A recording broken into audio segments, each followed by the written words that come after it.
প্রতিদিন টিউশনি থেকে ফিরতে একটু দেরি হয়ে যায়। বিশেষ করে নতুন আরেকটা টিউশনি নেওয়ার পর থেকে কোনোভাবেই 10:30টার আগে বাসায় ফেরা হয় না। তবে আজকে একটু বেশি দেরি হয়ে গেল।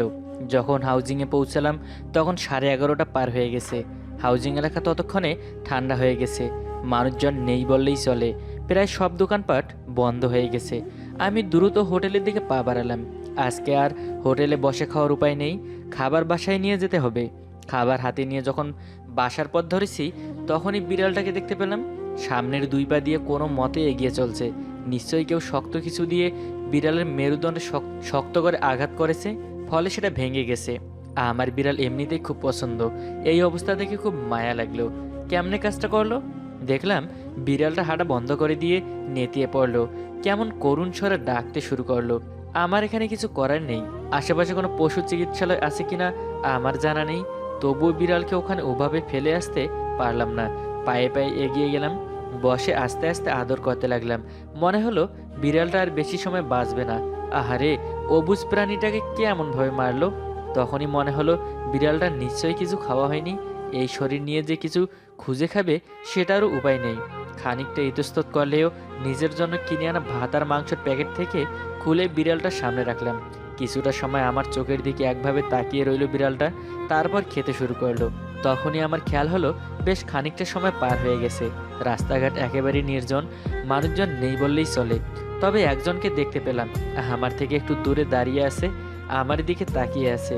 মেয়েটার পরনে ধবধবে সাদা সেলোয়ার, সাদা ওড়না আর সাদা লেগিংস পরা। আপনি নিজের খাবারটা বিড়ালকে দিয়ে দিলেন, রাতে খাবেন কি? বুঝলাম মেয়েটা নিশ্চয়ই আশেপাশের কোথাও প্যাকেট খুলে বিড়ালটাকে খাবার দিতে দেখেছে। সমস্যা নেই, আর একবার কিনে আনা যাবে। এই অবুঝ প্রাণীটাকে কেউ মেরেছে, খুবই খারাপ কাজ হয়েছে। মানুষরা আর পারে কি? এদের মতো নিষ্ঠুর কি আর কেউ আছে? সবাই কি নিষ্ঠুর? না, সবাই এক না, আমি জানি। তারপর মেয়েটি আমার আরও একটু কাছে এগিয়ে এলো। মেয়েটি কাছে আসতেই এক চমৎকার পারফিউমের গন্ধ পেলাম। আপনি বরং আপনার খাবার নিয়ে আসুন আরেকবার, নয়তো হোটেল বন্ধ হয়ে যেতে পারে। আমার তখনই মনে হলো মেয়েটা আসলে ঠিকই বলেছে। আজকে যদি আবার গিয়ে খাবার না পাই তাহলে হয়তো রাতটা আমাকে না খেয়েই থাকতে হবে। বিড়ালের দিকে তাকিয়ে দেখি ও ততক্ষণে চেটে পুটে সব খেয়ে ফেলেছে। যাক, মারা যাওয়ার আগে বিড়ালটা অন্তত শান্তি মতো কিছুটা খেতে পারলো। আমার মনটা ভালো হয়ে গেল। আমি মেয়েটার কাছ থেকে বিদায় নেওয়ার সময় তাকিয়ে দেখি মেয়েটা বিড়ালটার দিকে একভাবে তাকিয়ে আছে, চোখ দিয়ে পানি গড়িয়ে পড়বে এখনই। মেয়েটাও নিশ্চয়ই বিড়াল পছন্দ করে খুব, এজন্যই মেয়েটার খারাপ লাগছে। আমি আর কিছু না বলে আবারও হোটেলের দিকে রওনা দিলাম। কয়েকবার পিছনের দিকে তাকিয়েও দেখি মেয়েটা সেই একইভাবে তাকিয়ে আছে, একটুও নড়েনি। হোটেলের কাছে পৌঁছে দেখলাম হোটেল বন্ধ হয়ে যাচ্ছে। দ্রুত পৌঁছেও লাভ হলো না। ওরা বলল যে কিচ্ছু আর অবশিষ্ট নেই, এই হোটেলটাই সব থেকে বেশি সময় ধরে খোলা থাকতো। এটা বন্ধ মানে অন্য সবগুলোই বন্ধ হয়ে গেছে। কেবল এই হোটেলই না, আশেপাশে কোনো দোকানও আর অবশিষ্ট নেই, সব বন্ধ হয়ে গেছে। ফিরতি পথ ধরলাম। বাসায় বিস্কুট আর পাউরুটি আছে, আজকে রাত পার হয়ে যাবে, খুব একটা সমস্যা হবে না। একই রাস্তা দিয়ে ফেরার সময় মেয়েটাকে আহার দেখতে পেলাম না। অবশ্য সেই আশাও আমি করিনি, নিশ্চয় বাড়ির ভেতরে ঢুকে পড়েছে। কিন্তু সেই বিড়ালটাকেও দেখতে পেলাম না। সেটার অবস্থা এতই খারাপ ছিল যে একা একা চলার মতো অবস্থা তার ছিল না। তাহলে কি মেয়েটা সাথে করে নিয়ে গেল ওটাকে? যাক নিয়ে, আমার আর এতে চিন্তা করার দরকার নেই। আমি বাসার দিকে হাঁটা দিলাম। তবে বিড়ালটা শেষ সময় যে একটু পেট ভরে খাওয়াতে পেরেছি এটা ভেবে নিজ মনেই শান্তি লাগছিল। পরদিন দুপুরে খাওয়ার সময় বের হয়েই বুঝলাম এলাকাতে কিছু একটা সমস্যা হয়েছে। চারদিকে কেমন একটা থমথমে ভাব বিরাজ করছে।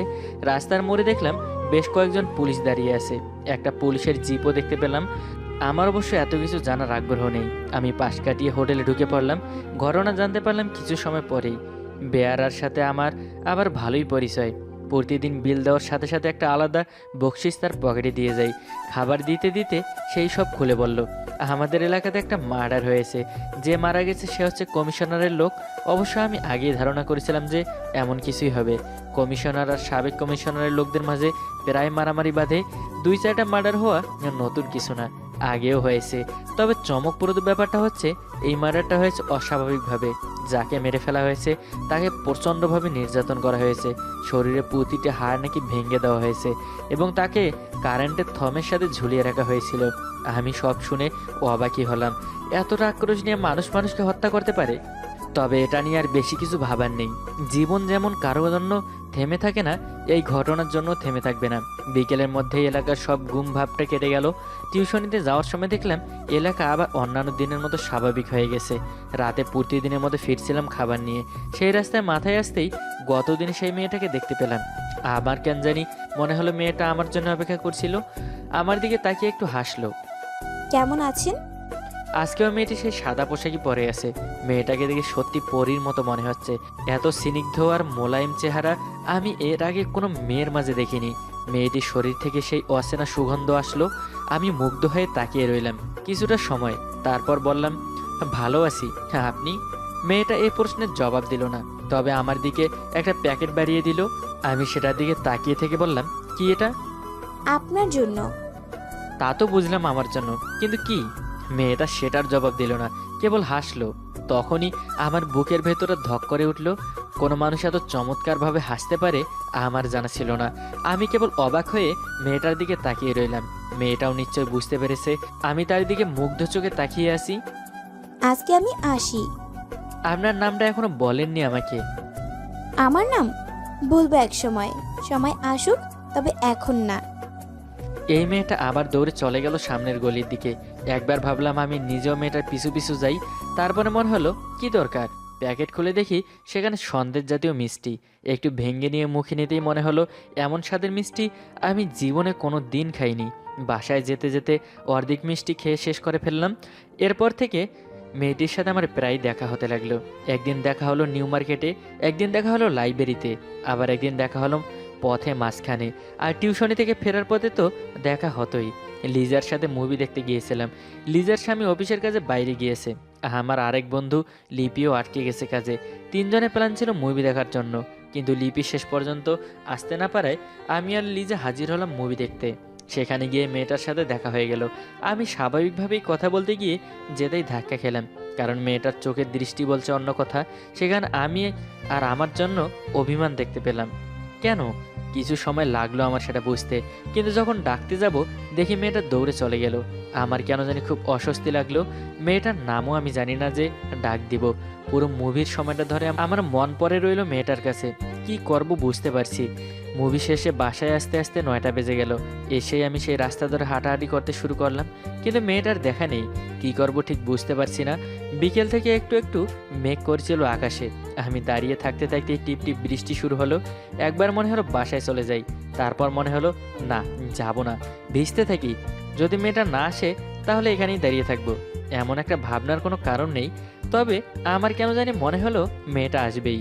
ওই দিনের পর থেকে যতবার আমার মনে হয়েছে মেয়েটার সাথে আজকে দেখা হবে, ততবারই কোনো না কোনোভাবে মেয়েটার সাথে আমার দেখা হয়েছে। তাহলে আজকে কেন হবে না? কিন্তু কিছু সময় পরে তীব্র বৃষ্টি শুরু হলো।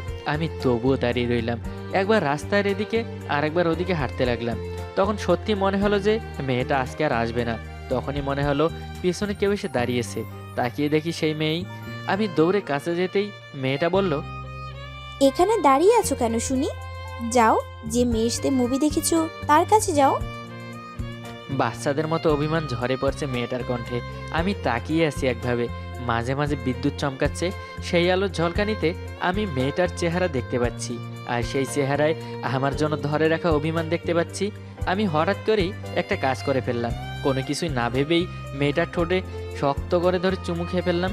একটু ভয় ছিল যে মেয়েটা হয়তো রাগ করে উঠবে, তবে সে কিছু করলো না, বরং নিজেকে খানিকটা সমর্পণ করে দেওয়ার মতো করেই আমার চুমুতে সঙ্গ দিল। আমার তখনও এমনভাবে চুমু খাওয়ার অভিজ্ঞতা হয়নি। মনে হলো জীবনের সবথেকে চমৎকার একটা অভিজ্ঞতা হলো। যখন মেয়েটার ঠোঁট থেকে আমি নিজেকে মুক্ত করলাম, তখন মেয়েটা একটু দূরে গিয়ে রাস্তার পাশে উঁচু করে একটি বেদির ওপর গিয়ে বসলো। আমিও তার পাশে গিয়েই বসলাম। জিজ্ঞেস করলাম, কি হলো? দেখো, ও আমার বন্ধু ছিল। আমি যদি কাউকে তীব্রভাবে পছন্দ করে থাকি সেটা কেবল তুমি। তাহলে তুমি কেন রাগ করে আছো? আমি রাগ করি নাই। তাহলে তোমার মুখ এমন বেজার কেন লাগছে? আমার এভাবে চুমু খাওয়াটা ভালো লাগেনি? আমার জীবনের সব থেকে মধুর অভিজ্ঞতা এটার। তাহলে কি হলো? আচ্ছা, তোমার কি অবাক লাগে না যে আমি প্রতিদিন হঠাৎ করে কোথাও থেকে চলে আসি। আর কোথায় যাই? যখন তুমি আমাকে দেখতে চাও তখনই চলে আসি। আমি ঠিক বুঝতে পারলাম না আসলে মেয়েটা কি বলতে চাইছে। তবে এটা সত্যি যে আমি যখনই মেয়েটার কথা ভাবি কিংবা দেখা করার ইচ্ছে করছে, তখনই মেয়েটা এসে হাজির হয়েছে। আমি কিছু না বলে মেয়েটার দিকে তাকিয়ে রইলাম। তোমার কি মনে আছে আমাদের প্রথম কবে দেখা হয়েছিল? হুম, ওই বিড়ালকে কে যেন মেরেছিল। হ্যাঁ, তুমি কি জানো ওই বিড়ালটা কে ছিল? মানে, বিড়ালটা তোমার পোষা ছিল? ওই বিড়ালটা আমার ছোট ভাই ছিল। আমার কাছে কেবল মনে হলো মেয়েটা আমার সাথে ঠাট্টা করছে, কিন্তু মেয়েটার চোখের দিকে তাকিয়ে আমার মনে হলো যে মেয়েটা মিথ্যা বলছে। কি বলছো তুমি? তুমি কি? আমি মানুষ না, আমি। মেয়েটা কথা শেষ করলো না, কথা শেষ করার দরকার পড়লো না। আমি কেবল চোখ বড় বড় করে তাকিয়ে রইলাম মেয়েটার দিকে। আমরা মাঝে মাঝেই বিভিন্ন পশু পাখির রূপ ধরে থাকি। ওই দিন সেও এমন রূপ ধরেছিল। তখন ওই জসিম বিনা কারণে তাকে আঘাত করে। আমি আবার ধাক্কা খেলাম। জসিম হচ্ছে সেই ছেলেটা যাকে নিঃসংসভাবে কেউ মেরে ঝুলিয়ে রেখেছিল। তাহলে ওই জসিমকে? আমার বাবা আর বড় ভাই মিলে তাকে কষ্ট দিয়ে মেরেছে। আমার এখন তীব্র ভয় পাওয়া উচিত, কিন্তু আমার কেন জানি ভয় হচ্ছে না। বরং আমি এসব কিছুই মনে হচ্ছে না, একটু অবাক লাগছে। তবে আমার কেন জানি মনে হচ্ছে এই মেয়েকে আমি ভালোবাসি। এই মেয়েটাকে ছাড়া আমি কিছুই চিন্তা করতে পারছি না। আমার মনের কথাই যেন মেয়েটা বুঝতে পারলো। অবশ্য সেটা বোঝারই কথা, এমনটা হয় না? আমি কিছু বুঝতে চাই না, কিছু না। আমি কেবল তোমাকে চাই, আর কিছু না। মেয়েটা আমার কাছে এসে আমার ঠোঁটে আরেকটা চুমু খেলো। আমরা কোনোদিন আমাদের সত্যটা কোনো মানুষের কাছে প্রকাশ করি না। তোমার কাছে কেন করলাম আমি জানি না। ওই দিন আমার ভাইকে শেষ খাওয়া খাইয়েছো, এইটা আমার সারা জীবন মনে রাখবো। তবে এরপর আমাদের আর দেখা হবে না কোনোদিন। আমি কিছু বলতে চাইলাম, কিন্তু মুখ দিয়ে কথা বের হলো না। একটা তীব্র কষ্ট হতে লাগলো। এই কষ্ট কেন হলো আমি সেটা জানি না। দাদু, এরপর? গল্প বলতে বলতে কখন যেন চুপ করে গিয়েছি, বুঝতেই পারিনি। রিনি আমাকে ধরে ঝাঁকি দিয়ে বলল, দাদু, এরপর এরপর কি হলো? এরপর আর কিছু না, হয়নি। দূর, এটা কোনো কথা? যাও, তোমার সাথে কথা না। আমি তোমাকে কি গল্প বলতে বললাম, আর তুমি কি গল্প বললা? রিনি গাল ফুলিয়ে বসে রইল কিছুটা সময়, তারপর থাকতে না পেরে নিজেই বলল, আচ্ছা, এরপর থেকে কিন্তু ভালো গল্প বলবা, যেখানে রাজকুমার আর রাজকুমারের বিয়ে হবে, ঠিক আছে? আচ্ছা বলবো। রিনি দিম্মা বলে দৌড়ে চলে গেল দাদির কাছে। আজকে সপ্তাহখানেক হয়েছে রিনিরা এখানে এসেছে। সামনেই আমাদের বিবাহবার্ষিকী, সেটা পালন করতেই সবাইকে একে একে আসা শুরু করেছে। রিনি পরীক্ষা শেষ হয়েছে একটু আগে, তাই বড় ছেলে রিনি আর রিনির মাকে পাঠিয়ে দিয়েছে। দিম্মা, জানো দাদুর না একটা পরীর সাথে প্রেম করেছিল, তুমি জানো? তারপর আর কি, সেই পরী দাদুকে ছেড়ে চলে গিয়েছিল। আবার কিছু বলতে যাব, তখনই রিনির মায়ের কণ্ঠস্বর শুনতে পেলাম। রিনিকে খাওয়ার জন্য ডাকছে। রিনি ঘরের দিকে দৌড় দিল। রিনি চলে যেতেই সে আমার পাশে এসে বসলো, তারপর চোখ পাকিয়ে বলল, তোমাকে না বলেছি এসব গল্প না করতে। কি আজীব! আরে আমি কি করলাম? কি করলাম মানে? দেখো, এতগুলো বছর ধরে আমি শান্তিমতো থেকে আর এখন অশান্তি চাই না, বুঝেছো? আমি কিন্তু সত্যি সত্যি চলে যাব। আচ্ছা বাবা, আচ্ছা, এমন রাগ করো না। আর শোনো, চলে যাওয়ার ভয় দেখাবা না, বুঝছো? তোমার দৌড় আমার জানা আছে।